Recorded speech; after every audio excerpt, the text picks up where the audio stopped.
নামাজ না পড়ায় সবচেয়ে বেশি জাহান্নামে নেয় না, রোজা না রাখায় সবচেয়ে বেশি জাহান্নামে নেয় না, ওয়াজ মাহফিলে না আসায় সবচেয়ে বেশি জাহান্নামে নেয় না, দান সাদেকা না করায় সবচেয়ে বেশি জাহান্নামে নেয় না, কোরআন তেলাওয়াত না করায় সবচেয়ে বেশি জাহান্নামে নেয় না।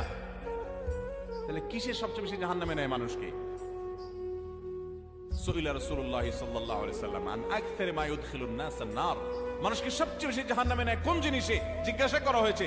নবীজি বলেছেন দুই জিনিস, আল ফামু ওয়াল ফারাজ, মানুষের জিহ্বা, মুখ এবং লজ্জাস্থান, এই দুইটা অঙ্গ মানুষকে সবচেয়ে বেশি জাহান্নামে নিয়ে যায়। সবচেয়ে বেশি জাহান্নামে নিবে এই দুইটা অঙ্গ।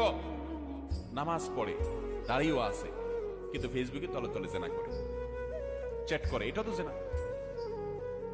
মানে সে কারোর প্রতি আসক্ত, হারাম রিলেশন হয়ে গেছে। এটা মহামারীর আকার ধারণ করে। সবচেয়ে বেশি মানুষ জাহান্নামে যাবে এই পাপের কারণে, অপরাধের কারণে।